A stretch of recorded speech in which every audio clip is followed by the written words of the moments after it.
¿Nacemos con el cerebro como una tabla rasa o por el contrario ya viene predeterminado? Es interesante cuestionarnos sobre esto porque son muchas las consideraciones a tener en cuenta en nuestra vida diaria. Cuando pensamos que el cerebro se va constituyendo solo de las experiencias propias de esta encarnación, pues tiene lógica pensar que el registro que hay en nuestro cerebro sea tan solo de las experiencias propias de los individuos. Sin embargo, los seres humanos no somos ruedas sueltas en el universo, también somos parte de esta gran corriente evolutiva y dentro de nosotros está la síntesis de todos estos reinos que nos han antecedido. Y vamos allí en proceso de humanización, no hemos terminado ese proceso evolutivamente. Con lo cual también podemos ver que tenemos comportamientos a veces bastante animalescos, bastante deshumanizados y puede surgirnos las preguntas de por qué. ¿Por qué si somos humanos actuamos de maneras tan crueles y tan grotescas? ¿No? Y por otro lado, vemos que hay un boom en la averiguación o en la confirmación de cómo estamos condicionados por los aprendizajes que ha hecho nuestro sistema, nuestro linaje familiar. Y entonces allí aparece en escena la epigenética con todas las memorias que se heredan celularmente, pero que no hay modificación del ADN.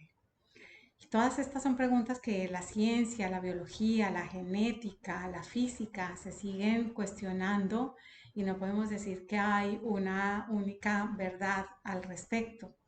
Sin embargo, las pruebas nos indican que no somos tan tabla rasa, que si bien nuestro cerebro va siendo moldeado a través de las experiencias propias de nuestra existencia, de nuestra vida desde que estamos en útero y a través de todas las experiencias de la vida, este cerebro también responde a comportamientos y a las redes por defecto aprendidas ya desde antes de nacer y antes de existir aquí en esta tierra.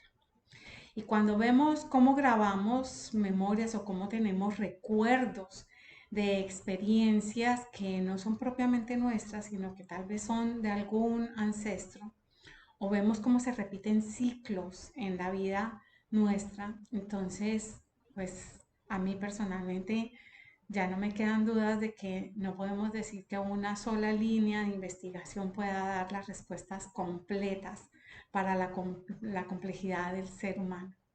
Somos seres holísticos, somos seres integrales, estamos compuestos de sistemas dentro de sistemas y podemos ser vistos desde diferentes mapas, ¿no? Entonces pienso yo en circunstancias como la de una paciente con la que hablaba hoy, que ella teóricamente en su forma de pensar es libre, ella no se considera una persona celosa, no se considera una persona que le guste controlar a las personas, le gusta además sentirse ella libre. Sin embargo, se dio cuenta hace muy poco tiempo que ella, aunque no expresara estos sentimientos, sí guardaba siempre la premisa internamente de que las cosas se hicieran a la manera y a la usanza de lo que ella consideraba que era el orden y se dio cuenta también que mucho de eso era el patrón aprendido dentro de su sistema familiar, era el comportamiento de manada de su sistema. Y hasta ahí podemos decir que es parte también de la experiencia, ¿cierto? Que no fue simplemente que lo heredó epigenéticamente. Sin embargo, cuando te das cuenta que sigues repitiendo fobias o sigues repitiendo molestias y no tienes un recuerdo claro de por qué le tienes fobia a las cucarachas o por qué le tienes fobia a los ratones, pues ya comenzamos a preguntarnos qué más hay ahí, qué otras experiencias hubo. Tal vez muchas de esas experiencias nacen en el vientre materno y quedan como el registro de la experiencia de mamá. Nosotros no tenemos el registro estando dentro del vientre materno, no tenemos el registro consciente de esa experiencia, pero esa experiencia sí ha cursado por nuestro cuerpo, por nuestro organismo, por nuestra mente. Está allí dejando una huella para lo que va a ser ese psiquismo y ese comportamiento biológico y emocional. Pero también tenemos casos, y yo estoy recordando aquí un caso particularmente de una paciente que tiene gemelas y una niña mayor a ellas. Las gemelas cursaban los 5 años y una de ellas se enferma realmente mal y no encontraban las razones. Le buscaban, tenía decaimiento, teníamos apatía, estaba como deprimida, pareciera, pero no había nada que aparentemente pudiera dar razones para eso.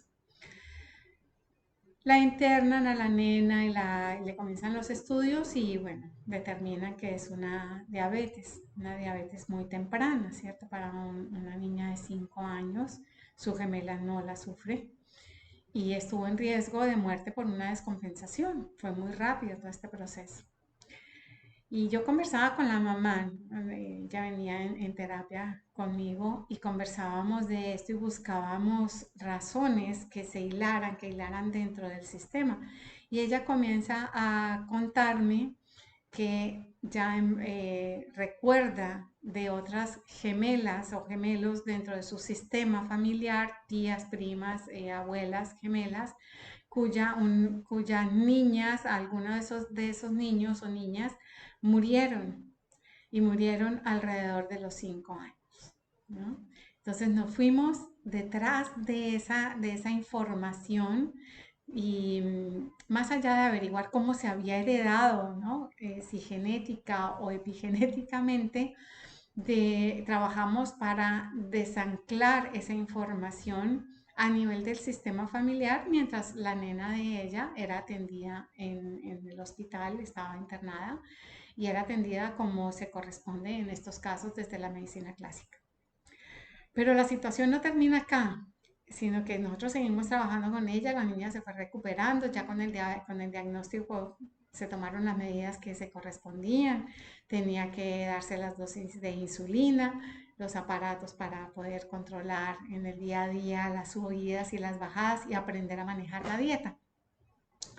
Y en otra sesión con la mamá, ella tenía una gran molestia, estaba muy incómoda, estaba irritable, eh, sí tenía varias complicaciones con sus niñas, pero ella no es una persona que se irrite con las nenas, tiene bastante serenidad en el manejo de ellas y con sus cosas, sus complicaciones, pero no es complicado para ella manejarlo.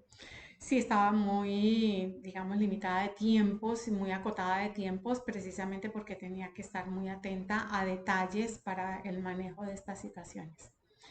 Pero haciendo un ejercicio con ella, un ejercicio de visualización, de relajación y de tratar de llevar y encontrar las causas en ella, en la mamá, de estas molestias, surge un recuerdo, surge una memoria que no era de este tiempo, que no era de esta época, en la que ella se ve, ella, niña, una niña alrededor de los 5 años, perdida en una ciudad antigua. La habían dejado sola, ella no sabía a dónde ir, no tenía quien la cuidara, quien la protegiera en ese caso, y se veía en un pasaje oscuro, frío, iba atardeciendo y ella no estaba suficientemente protegida para el frío y no se sabía, no pudo ver allí por qué estaba sola. El asunto es que trabajamos sobre esa escena, hicimos unos replanteamientos y resignificamos esas circunstancias, esa experiencia dándola como verdadera para su psique. No entro a una controversia de si fue verdad, si fue mentira, si se la inventó. Por el relato, por la forma del relato, yo doy por sentado que sí es una realidad como lo está viviendo ella internamente. Ella tampoco se acordaba de esto ni tenía ideas o cuentos o fantasías alrededor de estas historias. Pero cuando logramos como visualizar, como ver cómo se empataban estos ciclos de 5 años dentro de su sistema y con sus experiencias de ella como alma, pues entendimos buena parte de lo que estaba sucediendo también detrás de cámara de la enfermedad de su hija. Hicimos un trabajo allí de sanación, de recuperación de esa parte de sí que había quedado anclada en ese tiempo, en esa línea de tiempo, y la trajimos al presente para ser liberada y ella pudiera seguir su vida tranquilamente. Yo dejé de verla alrededor de 2 meses y la semana pasada nos volvimos a encontrar. Y me llevo la gratísima, gratísima sorpresa de que es una mujer que se siente muy bien, siente que se le quitó un peso de encima y que está llevando la vida con sus hijas bastante más tranquila de lo que la traía antes y además puso negocio y está saliendo a hacer otras actividades que tienen que ver con ella, ¿no? Entonces hablábamos y recapitulábamos esta situación y yo le decía que si ella le daba validez a ese procedimiento, que si para ella realmente había tenido incidencia, si ella sentía que esta liberación dentro de su cuerpo, dentro de su mente, dentro de sus emociones, tenían relación con ese episodio que habíamos sanado. Y ella claramente declara que sí, porque además era una persona que tenía tal rigidez en el cuerpo, tal cansancio y tensión en el cuerpo que que le aplicaban Botox para poder ayudarle a, realmente no sé cuál es el efecto que tiene el Botox en esas contracturas, pero le aplicaban Botox.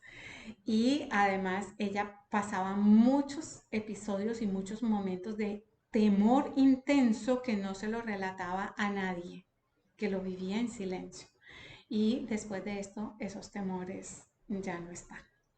Entonces, con esto concluir que en realidad los seres humanos no somos una tabla rasa. Yo estoy convencida y además por la filosofía con la que trabajo, ya hablando del concepto del alma como ese receptorio que guarda la información nuestra a través de vidas y que trae también es a través del alma que nosotros podemos hacer enlaces con nuestros sistemas familiares, pues sencillamente es a través de esa alma que también podemos cumplir la misión y el propósito para el cual estamos aquí. Y decirles también que buena parte de las situaciones críticas, angustiantes, que surgen en nuestra vida, que surgen en nuestra psique, que aparecen como recuerdos en sueños o en meditaciones, lo que están buscando es liberar un campo informacional, un campo energético que ha estado grabado en las células y en el cuerpo energético, en el biocampo, para que ese espacio quede libre y el alma pueda aprovechar el engranaje, hacer un mayor engranaje para el cumplimiento de nuestro propósito y de nuestra misión. Agradecerles que me escuchen estas historias y que me cuenten qué les parece, qué sienten, cómo les resuena esto y si me quieren contar alguna anécdota, estaré complacida de leerles.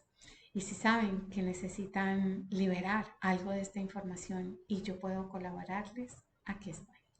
Muchísimas gracias y que tengan un hermoso, hermoso día.